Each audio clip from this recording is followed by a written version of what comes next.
Assalamualaikum, welcome back to Invest Saham. Pada video ini kita akan prediksikan dividen final 2025 untuk saham fundamental yang rutin bagi dividen seperti Astra International, ITMG, BBTN, BJTM, dan BJBR ini. Sebelumnya disclaimer on, video ini bukan ajakan jual beli saham, so langsung saja kita ke pembahasan. Jadi saham pertama yang akan kita analisa pada video ini adalah saham Astra International dan kita akan analisa rasio fundamental terbaru dan juga prediksikan dividennya dengan menggunakan fitur QStat yang ada di Stockbit Sekuritas, aplikasi saham andalan yang saya gunakan untuk berinvestasi. Dan jika teman-teman ingin menggunakan fitur-fitur lengkap dari Stockbit, silahkan teman-teman mendaftar dengan link yang ada di kolom deskripsi, guys ya. So di sini teman-teman harus tahu ya bahwa fitur QStat Stockbit ini akan diupdate secara real time setelah rilis laporan keuangan, gitu ya. Jadi contohnya di kuartal 4 2024 ini yang rilis di awal tahun 2025 ini langsung diupdate secara real time ya di menu QStat yang ada di Stockbit Sekuritas. Lalu kita bisa melihat juga ada beberapa updatean ya, dan ternyata fitur QStat juga selalu diimprove oleh Stockbit Sekuritas. Nah, di sini kan ada data net income, EPS, dan juga revenue ya berdasarkan kuartalannya. Ya, ada kuartal 1, kuartal 2, kuartal 3, dan juga kuartal 4.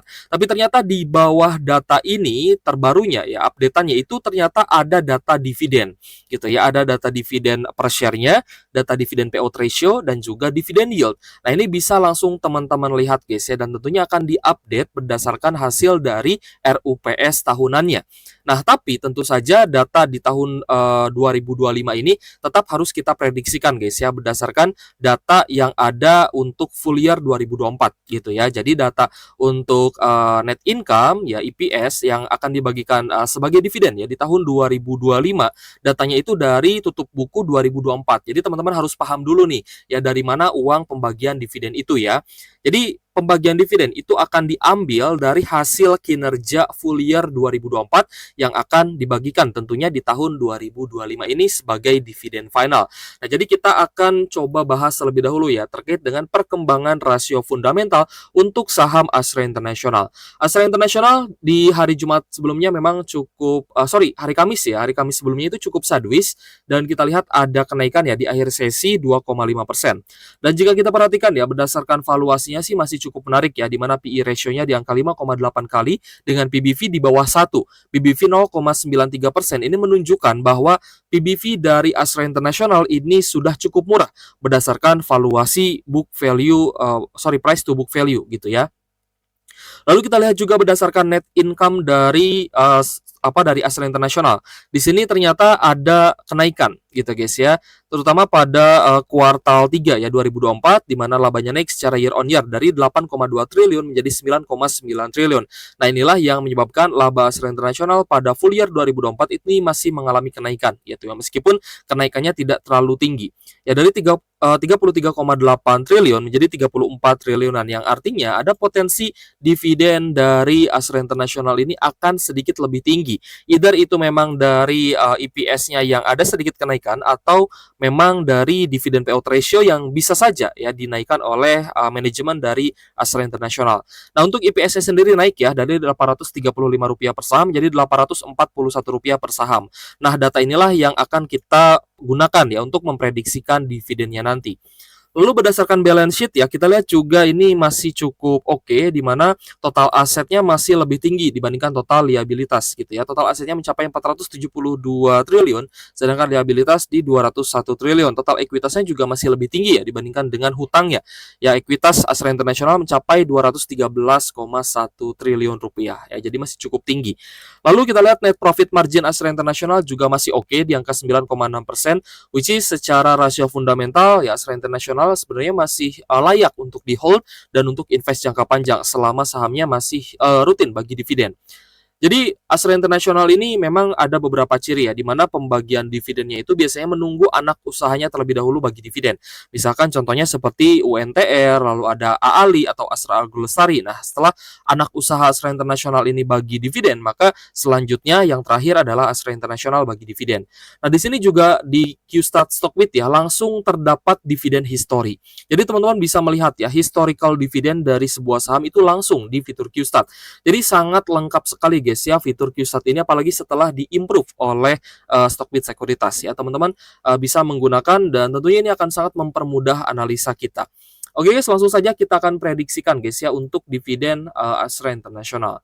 Nah, jadi untuk ASII masih close di Rp4.920 per saham ya guys ya di hari Kamis lalu, dan kita lihat untuk IPS-nya di Rp841 per saham. Tadi kita lihat ada sedikit kenaikan ya dibandingkan dengan tahun sebelumnya. Dividen payout ratio ini kita ambil dari tahun sebelumnya yaitu 62% dengan potensi full dividen adalah Rp521 per saham dengan yield 10,5%. Sedangkan interimnya ini kan kemarin sudah bagi ya Rp98 per saham dengan yield 1,9%. Yang artinya untuk dividen final 2025 tersisa Rp423 per saham dengan yield 8,5% di harga saat ini.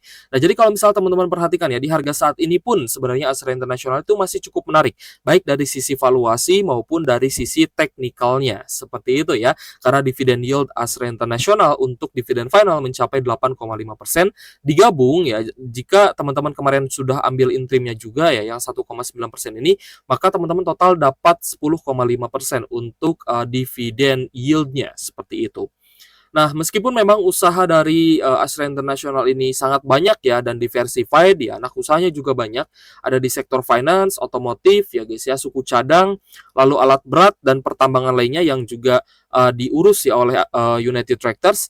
Kita lihat ya beberapa data penjualan kendaraan ini memang menunjukkan adanya tanda-tanda penurunan terutama untuk industri mobil ya atau penjualan unit mobil.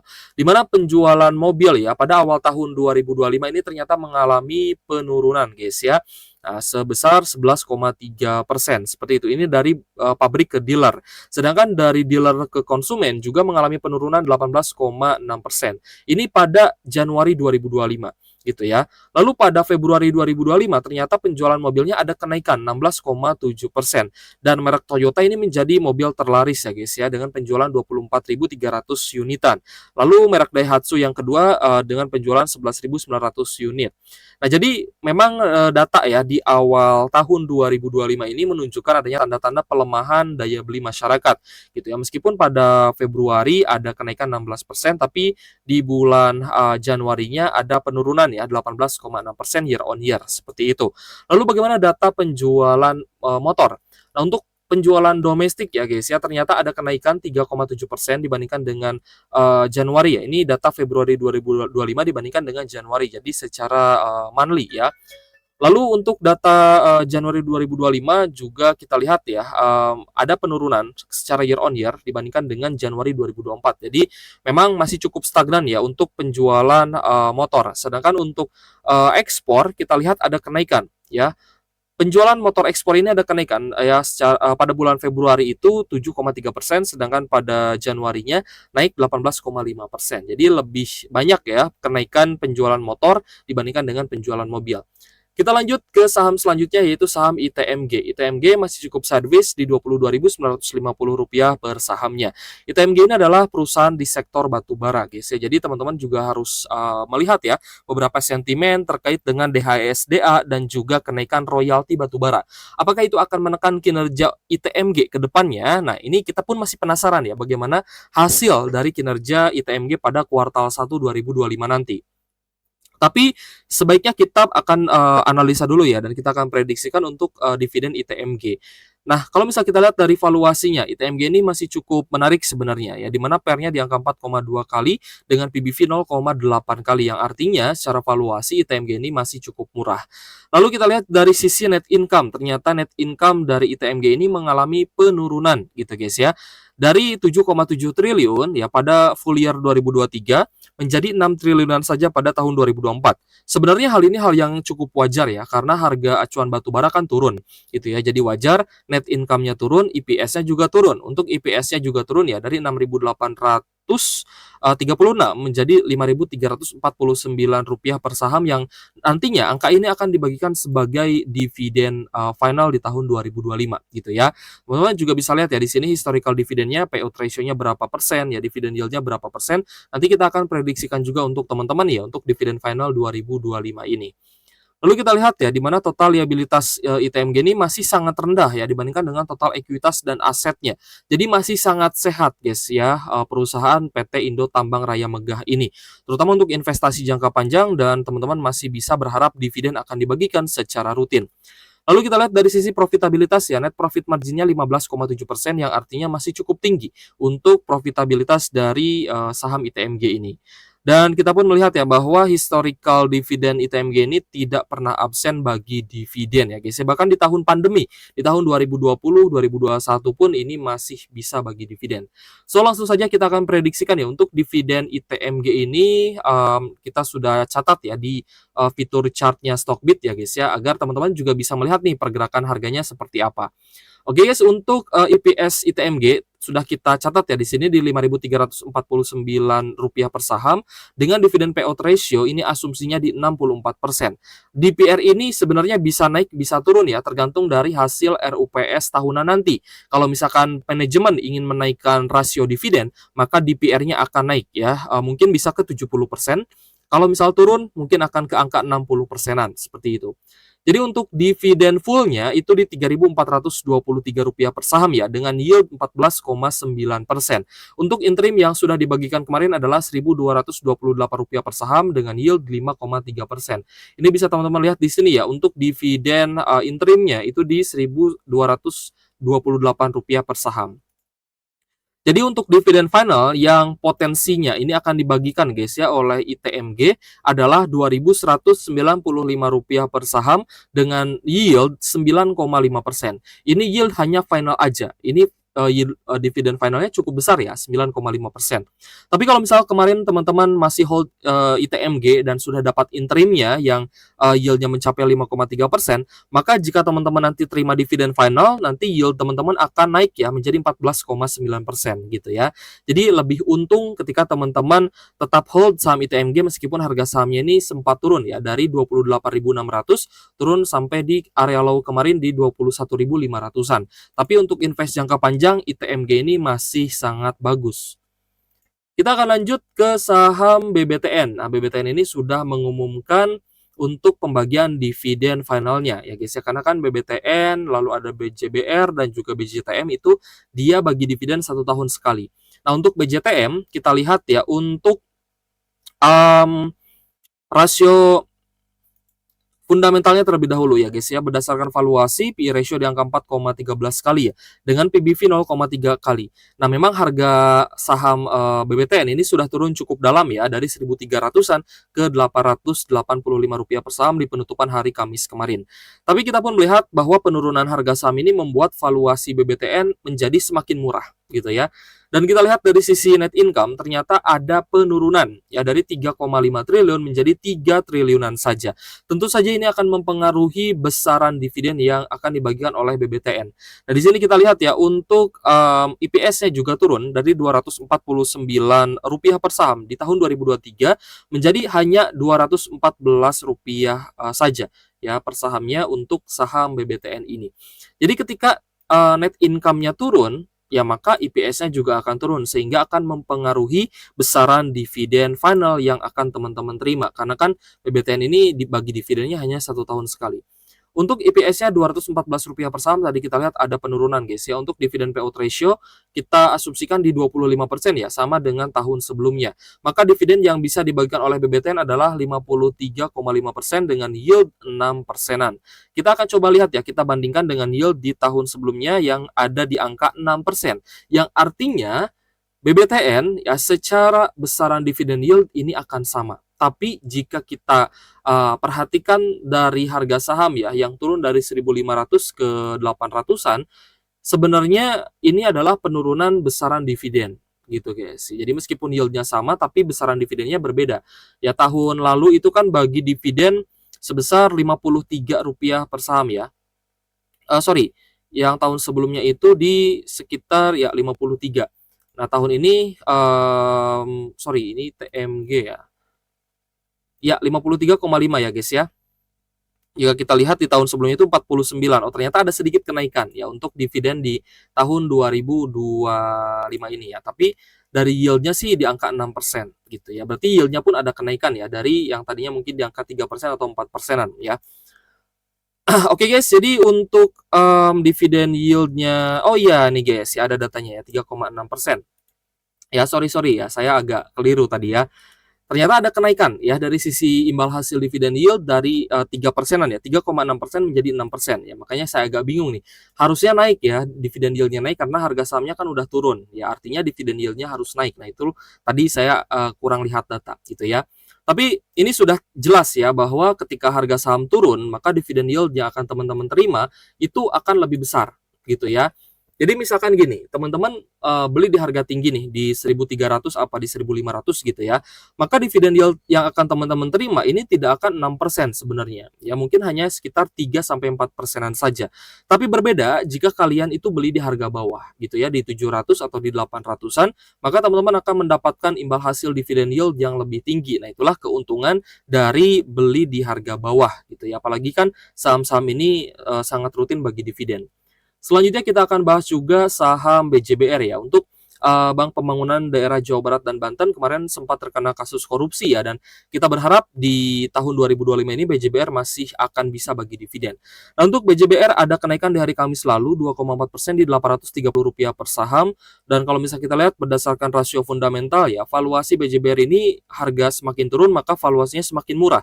PER-nya di angka 6,3 kali sedangkan PBV-nya 0,5 kali saja gitu ya. Jadi setengah dari PBV 1 nih untuk BJBR. Jadi sudah cukup murah sebenarnya.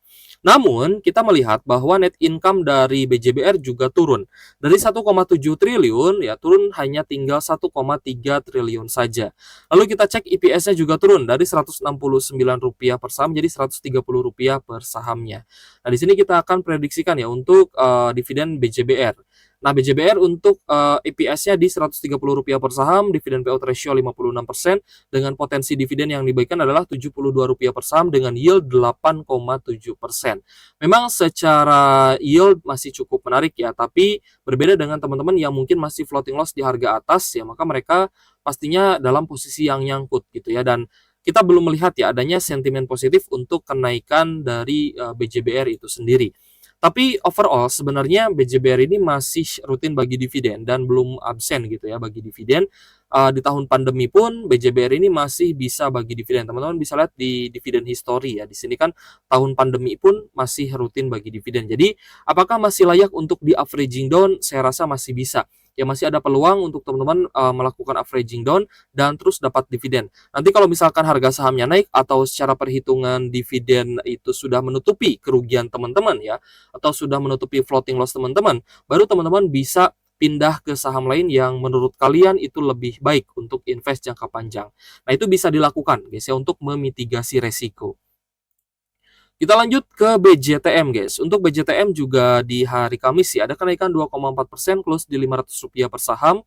Untuk BJTM juga sempat terkena kasus kredit fiktif gitu ya. Jadi data-data yang diberikan terhadap BJTM itu seakan-akan si perusahaan atau PT yang meminjam uang itu dia punya proyek-proyek dengan perusahaan BUMN, padahal tidak. Nah, itulah yang dimaksud proyek fiktif ya guys ya, yang mana itu menyedot likuiditas BJTM sebenarnya. Tapi kita belum tahu nih apakah BJTM ini masih bisa bagi dividen di tahun ini atau tidak ya setelah adanya kasus tersebut. Tapi semoga saja BJTM pun bisa bagi dividen. Oke, jadi untuk BJTM secara valuasi ya, di sini PER-nya di angka 5,8 kali dengan PBV 0,6 kali. Jadi juga cukup murah ya untuk valuasi dari Bank Jatim ini. Tapi sekali lagi kita lihat net income-nya turun ya dari 1,4 triliun menjadi 1,2 triliun saja. EPS-nya juga turun dari Rp97 per saham menjadi Rp85 per sahamnya. Kita prediksikan bahwa yield BJTM akan mencapai 9,3%. Ya, kalau misal teman-teman beli di harga sekarang di Rp500 per saham. Untuk EPS-nya di Rp85 per saham, dividen payout ratio 55%, maka potensi dividennya adalah Rp46,7 per saham dengan yield 9,3%. Jadi sudah ada beberapa saham ya di kalender dividennya Stockbit Sekuritas. Di sini teman-teman bisa lihat ya bahwa ada saham-saham big banks yang juga akan come date dividen ya, akan bagi dividen. Tanggal come date-nya ini teman-teman harus harus pantau dan harus dicatat gitu ya. Nanti setelah lebaran teman-teman bisa pantau terkait dengan beberapa saham big banks dan saham perbankan lain. Nanti kita akan bahas juga ya terkait dengan saham NISP, Bank Danamon, berapa sih besaran dividen yield-nya. Nah, untuk saham yang sudah pasti ya dan sudah kemarin kita bahas adalah BBCA ya. BBCA kemarin sudah come date di 20 Maret, lalu ada BBRI yang nanti akan come date dividen di 10 April. Ya, jadi setelah Lebaran 10 April teman-teman harus ingat-ingat ya bahwa BBRI ada come date dividen, dan ini menjadi hari terakhir teman-teman membeli saham BBRI untuk dapat dividen. Lalu ada Bank Mandiri dan juga Bank BNI ya guys ya, dengan yield yang juga cukup besar di atas 8%-an seperti itu. Oke guys, jadi kita cukupkan ya untuk pembahasan kita pada video ini. Nah, kira-kira berdasarkan potensi dari dividend yield saham-saham ini, saham mana yang paling menarik? Apakah BJTM dengan yield 9,3%, atau BJBR dengan yield 8,7%, atau BBTN dengan yield 6%, lalu juga ITMG yieldnya mencapai 14,9% ya untuk total, dan juga Astra International gitu guys ya, dengan yield 10,5% secara total dengan dividen interim dan finalnya seperti itu. Oke guys, terima kasih sudah menonton dan semoga bermanfaat untuk teman-teman. Sekali lagi untuk teman-teman yang ingin menggunakan fitur-fitur lengkap dari Stockbit Sekuritas, silahkan teman-teman mendaftar dengan link yang ada di kolom deskripsi. Oke guys, thank you for watching. See you on the next video. Wassalamualaikum warahmatullahi wabarakatuh.